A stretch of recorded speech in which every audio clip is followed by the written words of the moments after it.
assemblage, again, kind of replicating natural systems like our previous speaker was talking about.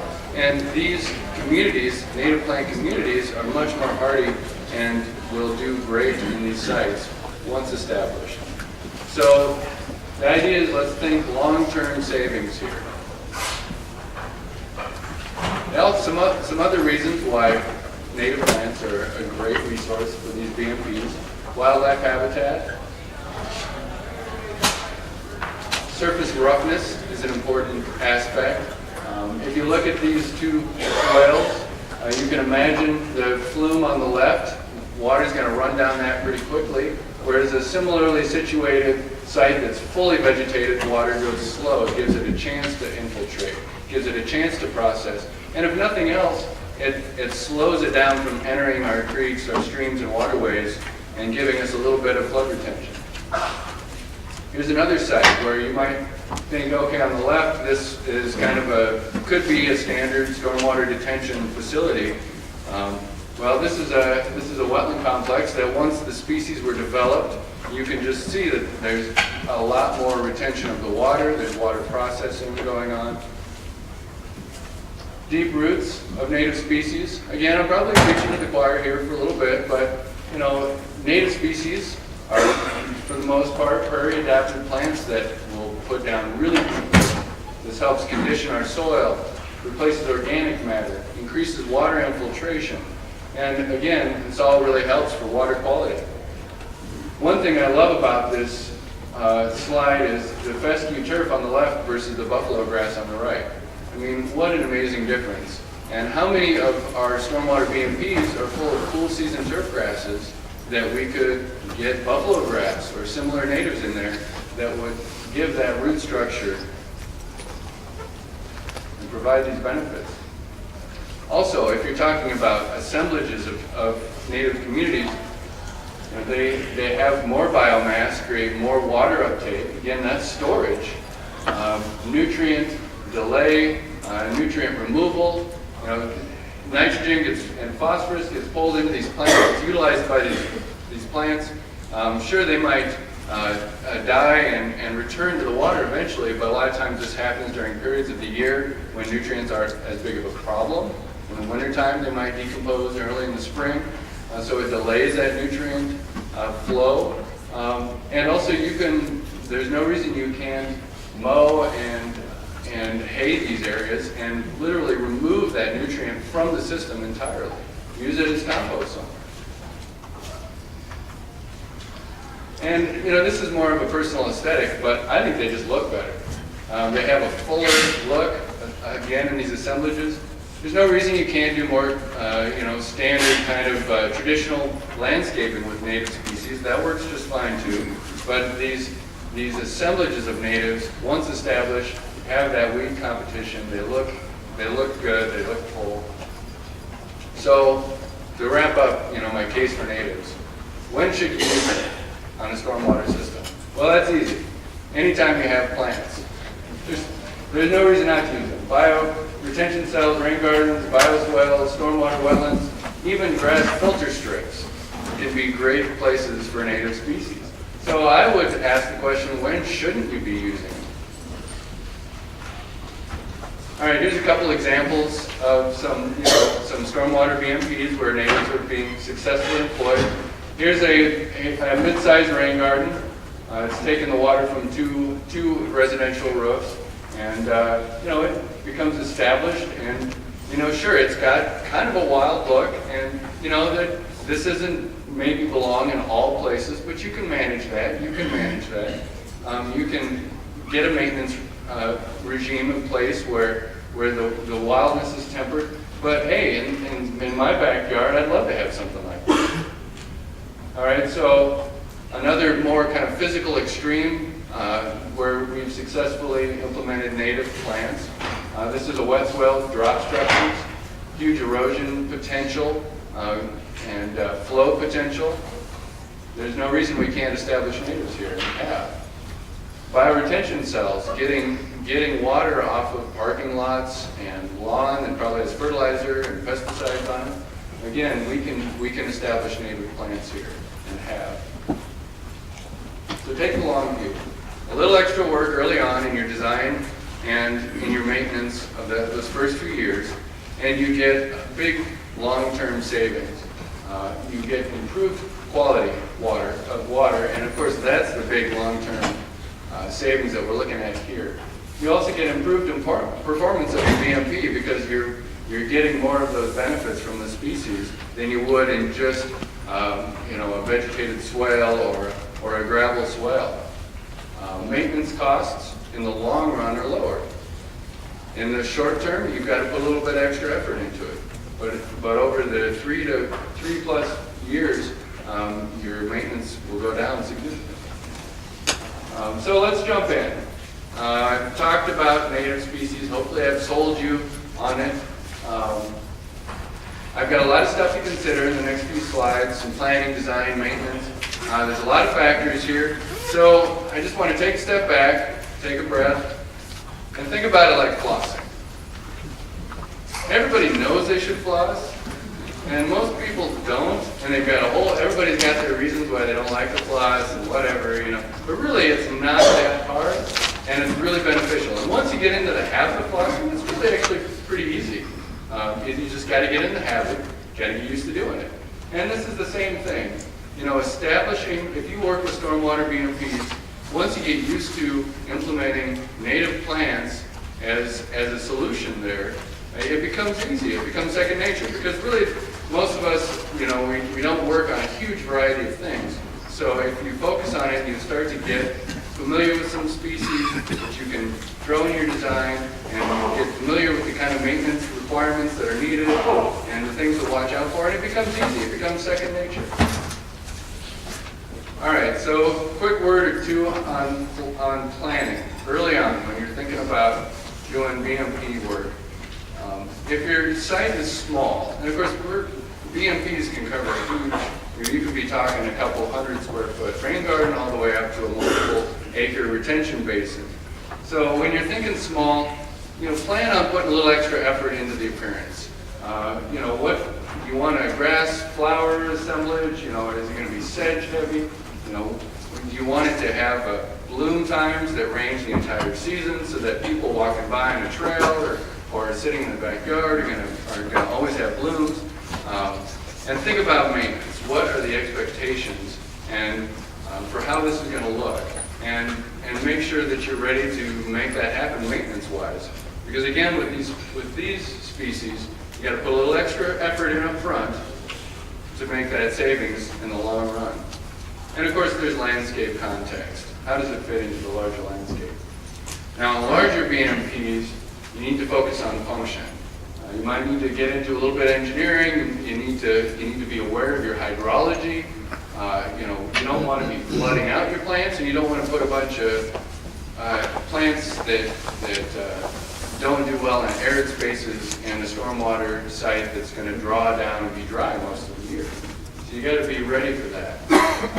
Think about conditions, environmental tolerances, salt coming off roadways, frequency and flood duration, that sort of thing. But on these larger sites, also consider, okay, where are the high traffic edges? Where are people going to see this site? Most of these stormwater BMPs, these are in urban areas, so of course we're going to have high visibility in some aspect of it. So maybe do a little more traditional planting of native shrubs along the edge to give it a little bit of a buffer, or have like a buffalo grass area, or maybe some pollinators in there and call it your butterfly garden. These kinds of things will help these larger BMPs be successful and accepted by the community. And again, when it comes to the community, signage and education is always a good component to keep in mind. Just like we're learning where we can fit these native species into our stormwater BMPs, people in the community are learning too, and everybody knows what a lawn looks like, and that's why I think a lot of our stormwater BMPs are designed to look like lawns. Well, if it doesn't look like that, is it failing? What's going on? Put some signs out there, get the education out so that people understand what we're trying to achieve here. All right, sourcing plants can be a little bit tricky because a lot of times nurseries won't have a lot of good stock in the seed. When it comes to seed, and I'm a big advocate of using seed mixes because you can get a good assemblage of species for a good price in there, and they're easier to come by than live plants.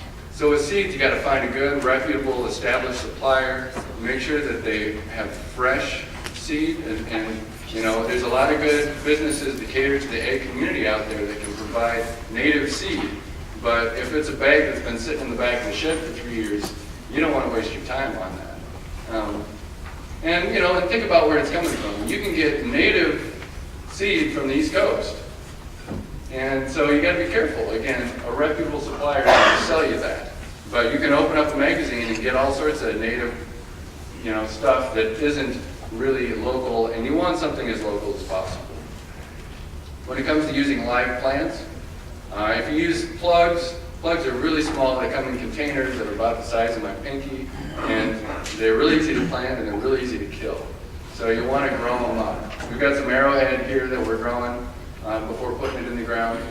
Really, when it comes to living plants, you know, 1 gallon size or larger is a good thing to look for. And avoid nativars. You know, nurseries love to sell you stuff that's like, hey, it's bee balm, but it's bright red, so isn't that great? Well, yeah, but we don't know, you know, what we're putting into the ground. It could be, you know, it could be the next big invasive for all we know, or it might not have the environmental tolerances that we would expect to have from that species. So again, is it truly a native plant, or is it some hybridized version of one? You just got to be careful about that. When it comes to shrubs and trees, get shrubs or trees that are grown with a air prune system, air prune roots. There's a lot of different names for this, and a lot of different companies do it. But instead of having a large taproot, you basically, the air pruning forces the taproot to create a whole lot of fresh, healthy growth up near the surface. And so these shrubs and trees are a lot more hardy than otherwise. And then there's what I like to call the Goldilocks zone of size. If you put tiny little whips in, they're not very hardy, and they're, you know, a big windstorm knocks them over and they're growing sideways. It doesn't work so great. If it's too big, if you've got a $300 ball and burlap tree you're putting out there, it's also not hardy because it's spent its entire life in a nursery getting pampered, and you just stuck it out in the ground and it's going to be dry for 3 weeks. All right, so, you know, look for something. I like to use the 1 to 2 year old stock. It's cheap, it's adaptable, it can deal with a little bit more stress, it's easy to plant. Plant a lot of it. These areas you're going to have some dieback. Plant on it. You know, put 150% in the ground, and then evaluate when the next year comes along. Because a lot of times we're not going to be out there watering these sites, you know, especially on bigger ones, with a hose every other day. So a couple of resources, sourcing plants. Again, find a reputable supplier. Prairie Moon in Minnesota has this cultural guide, they call it, which is a spreadsheet of native plant information. It's phenomenal. It's free. It's available. Check it out. It's perfect. USDA Plants is a good place for, you know, finding information on the nativity, you know, where they're local to, where certain plants are introduced. And then our website, evink.consulting, has a Iowa Tree Natural Ranges web app, and you can use that to look anywhere in Iowa and see get a list of native shrubs and trees for that area. Check it out.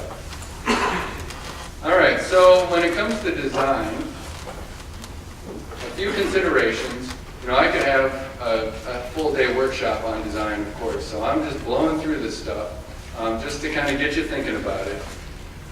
You know, obviously you want to have good soil conditions before you put any kind of seed or plant mix down. When it comes to using seed, native seed has to be planted. It needs good seed soil contact, and you don't want to bury it too deep. So if you use a seed drill, it can't be an agricultural seed drill. It needs to be a native seed drill with a hopper, and it basically just pushes the seed just down into the soil, almost not even at all. It just kind of puts it in contact with it. Is the way to go, especially on a big site. Broadcasting is also an excellent option. Mix your seed with moist sand, broadcast it by hand, put it in a hopper behind a tractor and ATV.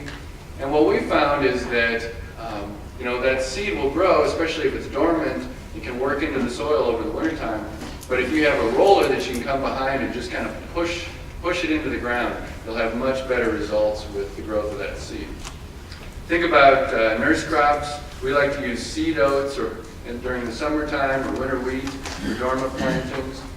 It helps provide a little bit of cover, helps retain the soil moisture when the seeds are just starting. Think about when you're siting a stormwater BMP, potential weed vectors. Because if you're next to a creek that's surrounded by Phragmites and Reed grass and purple loosestrife and a patch of Japanese knotweed over there, this might not be a great site for a place where you're going to try to establish natives, because these things are going to blow away your maintenance budget. So keep that in mind. Think about ways to mitigate for that. You can spend anywhere from $200 to $2,000 an acre. Do you really need that great, grand mix that everybody wants to see grow on a site that's going to be pretty rough environment? No. A lot of times a good wet mesic CRP mix that's fairly cheap is going to work in a lot of these sites. But you look at it, see, you want to get something that's going to work in your site. And when it comes to fertilizer, just don't use it, ever. Native plants, they do fine without it. And that extra nutrient will help your weedy, aggressive species come in. If there's any cool season grasses or ragweed or anything like that in there, the fertilizer will help that and not your native plants. And think about a border. Simple borders work. And especially in these BMPs that are a little bit rougher, a little bit wilder looking, because you've got, some taller plants, a lot of stuff going on. You want to make sure that you can kind of keep a clean edge, and that really helps people out with their expectations. Likewise, we have a really nice prairie planted here, and we've got, city mowers coming through. They do a great job. There's no border, so they just go to where they mowed last time, maybe a little bit extra because they're doing a good job. Well, one full season later, we just lost about 5 feet of a pretty expensive prairie planting for an entire stretch of trail. So again, borders are important. So I'm going to talk about species selection a little bit. Diversity, use diversity. We're talking ecological niches.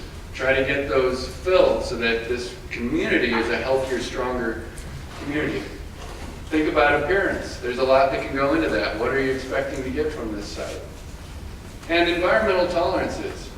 Judy in the next talk will talk more about some of these things, but can your plants handle the loads that are going to be coming into this site? And perhaps most importantly out of these is hydrology, the depth, duration, and frequency of water events in these areas. Large sites typically need zones.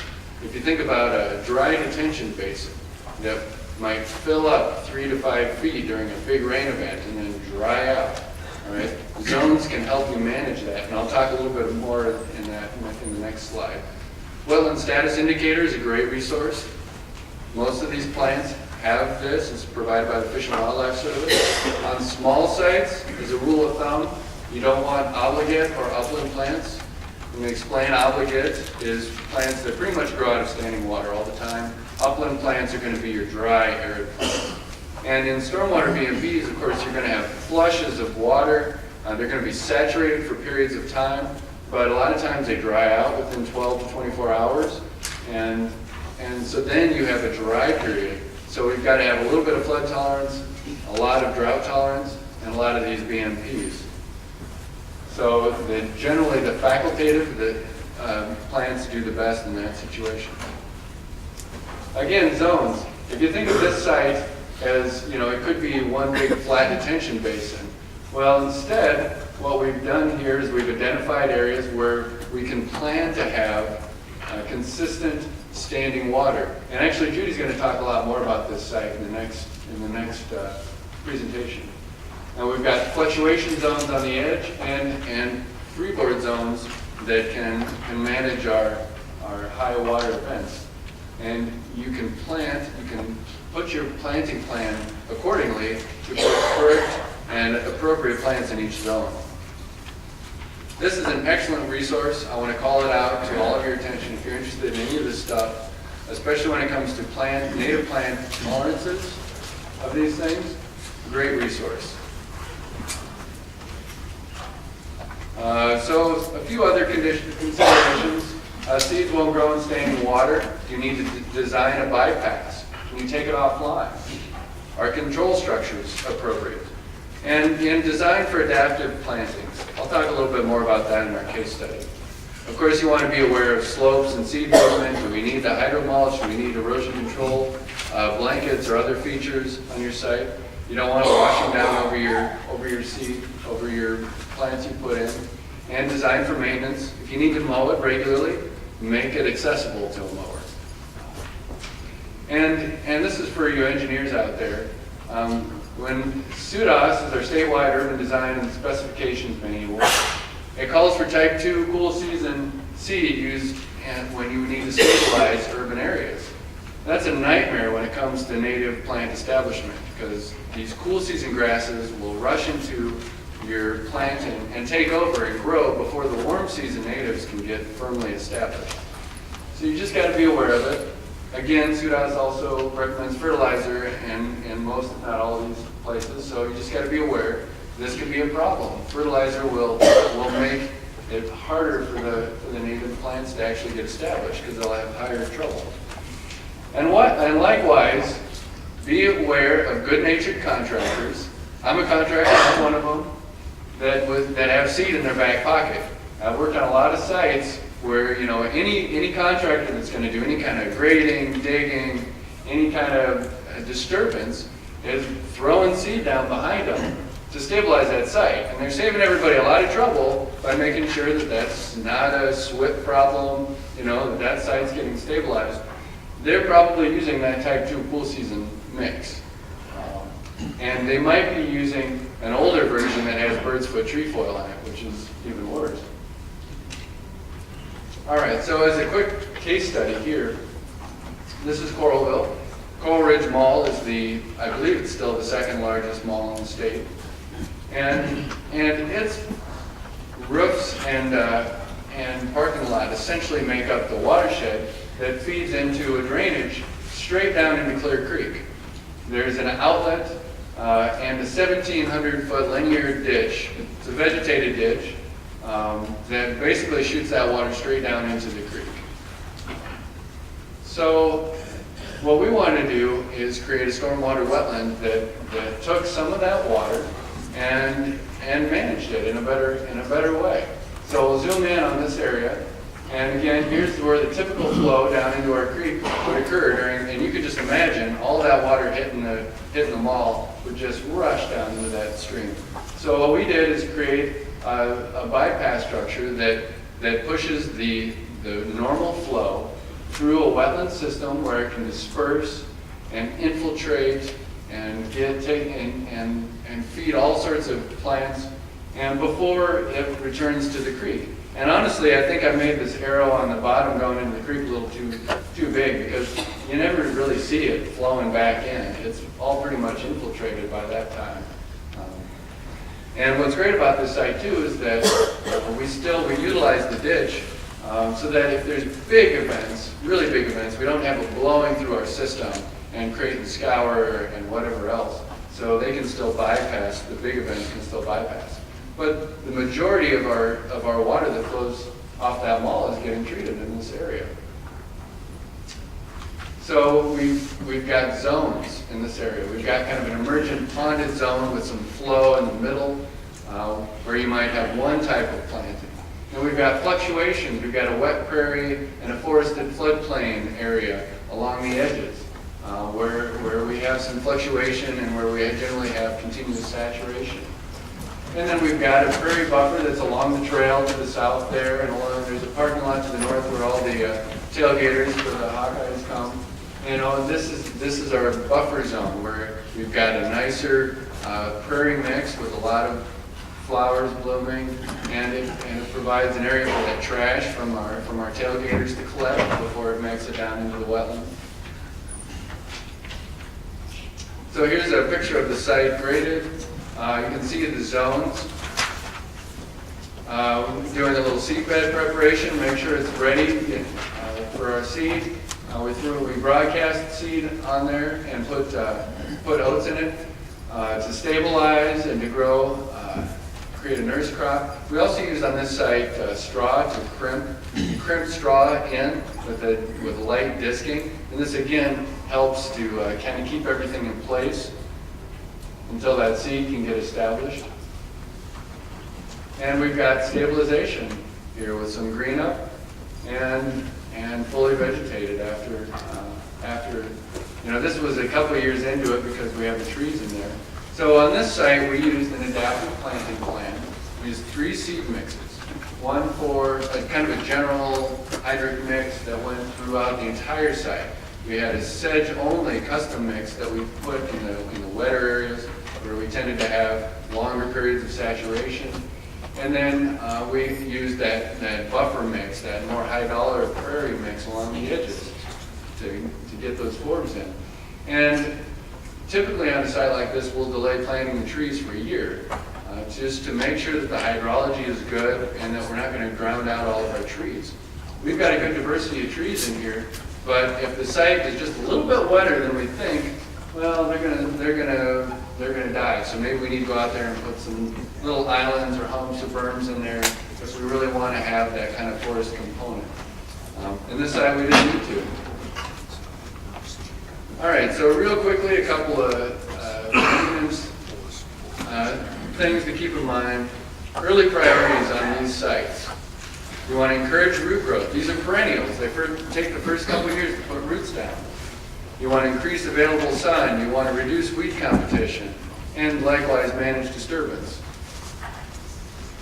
Height-adjusted mowing or tall mowings, the first couple of years are key. That keeps your annual weeds under control and gets sun exposure to those rosettes that are growing down low after those first couple of years. Annual weed management is handled primarily through this mowing. And by annual, I mean annuals, weeds that are annual.